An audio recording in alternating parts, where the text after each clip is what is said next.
नमस्कार। एस्ट्रो प्रभा में आप सभी का स्वागत है। आज हम 2 कुंडलियों के बारे में बात करेंगे कि इन 2 कुंडलियों के अंदर किस तरह से जो आपके कर्मा हैं, वो आपको फल देते हैं।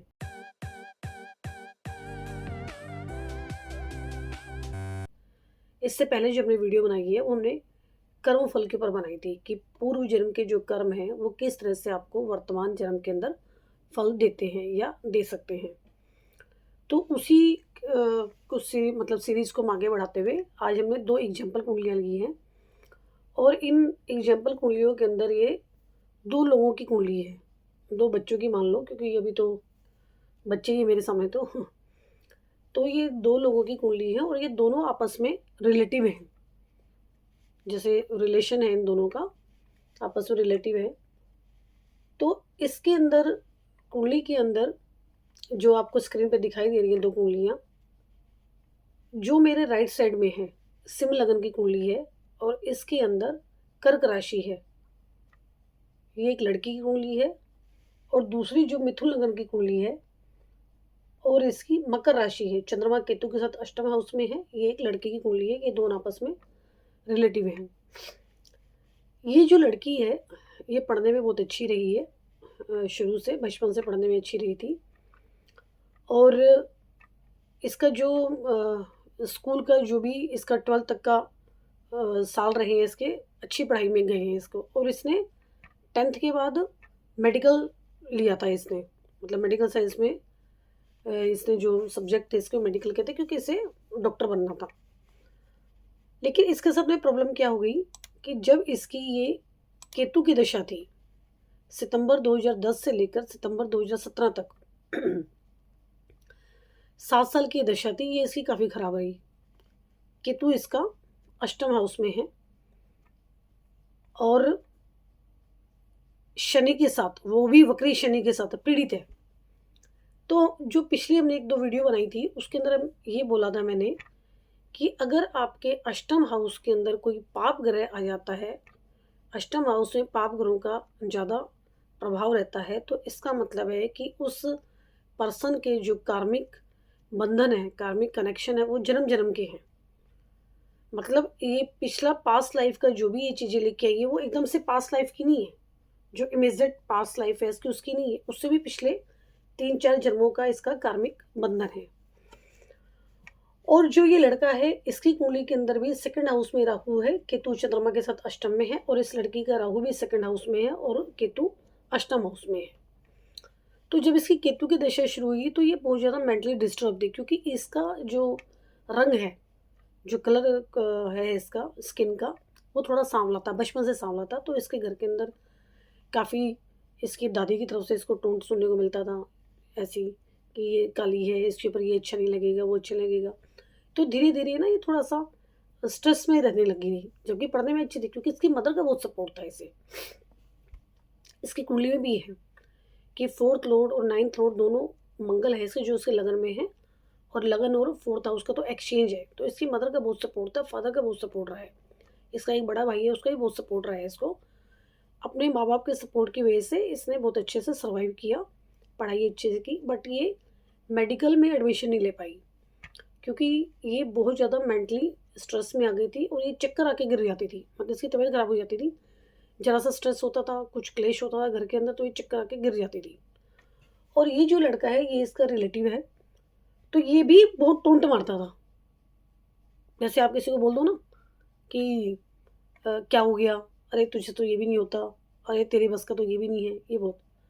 तो ये जो केतु की दशा थी इसकी पूरी खराब थी। एक तरह से अष्टम हाउस का केतु है और बदनामी का जो टाइम होता है वो भी हम कह सकते हैं इसमें कि फालतू के ब्लेम, जिसका कोई मतलब नहीं है, कोई सिर पैर नहीं है इसका। और जब इस लड़की का केतु खत्म हुआ, इसका शुक्र शुरू हुआ, तो ये धीरे-धीरे करके ठीक होने लगी, मेंटली स्ट्रॉन्ग हो गई।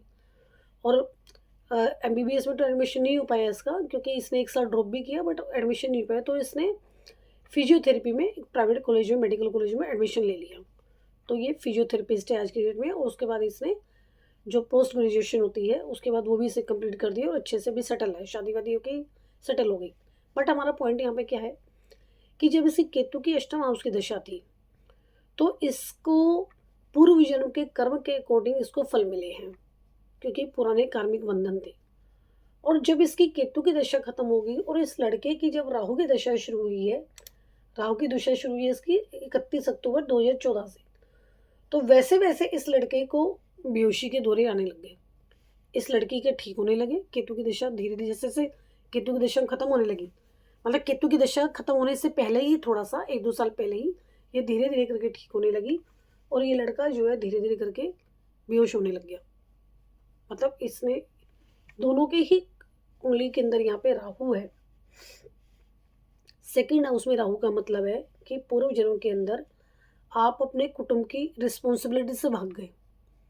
इन दोनों का कोई ना कोई कार्मिक कनेक्शन होगा, जिसकी वजह से ये जैसे जैसे, क्योंकि केतु ने इसको कार्मिक कनेक्शन दिया, राहु ने इसको अपना कार्मिक कनेक्शन दे दिया और ये लड़का धीरे धीरे करके बेहोश होने लग गया, परेशान रहने लगा, मेंटली डिस्टर्ब होने लग गया ये। और ये भी लड़का भी बहुत अच्छा था पढ़ने में, बहुत अच्छा पढ़ने में, और जिस तरह से ये चाहता है एडमिशन लेना, इसका एडमिशन भी हो गया था। आईएम में एडमिशन लेना था इसको, इसे 2 साल की उसकी पूरी तैयारी की, बट ये ले नहीं पाया क्योंकि मेंटली ये बहुत ज़्यादा डाउन हो चुका था जब इसकी राहु की दशा शुरू हुई। तो इसको मैंने सजेशन दिया था कि चल ठीक है, तेरा दिल्ली में एडमिशन हो रहा है तो दिल्ली में ले ले, डीयू के अंदर एडमिशन हो रहा था, बट इसने वहाँ भी एडमिशन नहीं लिया क्योंकि मेंटली ये बहुत ज़्यादा डिस्टर्ब हो चुका था, कंसंट्रेशन इसका नहीं हो पाया था, जबकि पढ़ने में दोनों ही बच्चे बहुत अच्छे थे, ये लड़का भी ये लड़की भी। लेकिन मुझे समझ में नहीं आता कि इनको ये बात समझ में नहीं आई कि आप जो जैसे कर रहे हो वैसा भी फल आपको मिल रहा है। बट इस लड़के को भी जब ही इसकी तबीयत खराब होने लगी तो काफ़ी ज़्यादा सपोर्ट इसके फादर ने किया, फिर धीरे धीरे करके अभी थोड़ा ठीक है, बट मैं पूरी तरह से ठीक नहीं बोल सकती इसको, क्योंकि मैंने इसे देखा है, इसका जो कंसंट्रेशन है वो थोड़ा कमज़ोर है, इसके जो फेस का जो एक्सप्रेशंस है वो है, क्योंकि मेडिसिन वगैरह चली है, काफ़ी ट्रीटमेंट इसका चला है, और एक टाइम तो इसका ऐसा आ गया था कि 1-1.5 महीने ये अपने पैरों से चल नहीं पाया। तो सब लोग घबरा गए थे, इसकी फैमिली वगैरह, कि पता नहीं कैसे होगा, क्या होगा, ठीक होगा नहीं होगा, बट ठीक हो गया था। जो एक्सरसाइज से, ट्रीटमेंट से काफ़ी ज़्यादा इन्होंने ट्रीटमेंट करवाया। चंडीगढ़ जो पीजीआई वहाँ पर, दिल्ली जो मेडिकल है वहाँ पर इन्होंने काफ़ी इसका ट्रीटमेंट करवाया, वैसे ठीक है।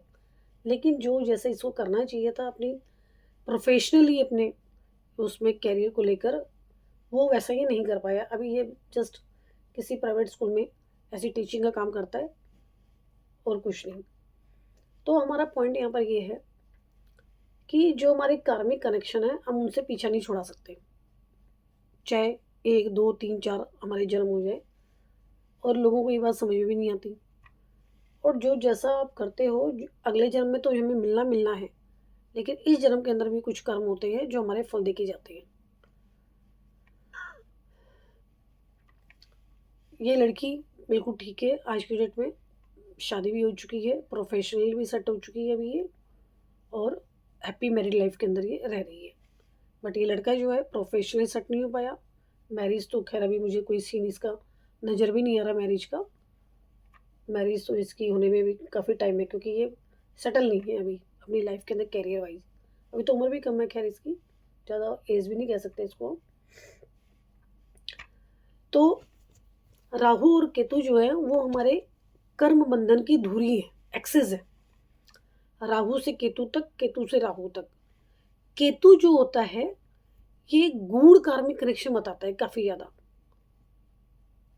कि आपने जो फल बोया है उसका बीज आपको इस जन्म में काटना है, क्योंकि जो जन्म कुंडली है वो आपका फ्यूचर नहीं बताती।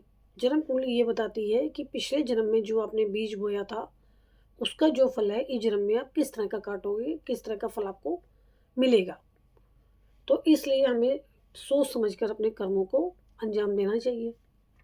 जैसे कहते हैं ना कि बुरे कर्म का बुरा फल होगा, तो वही होता है। तो आज की वीडियो हमारी यही समाप्त होती है। नमस्कार।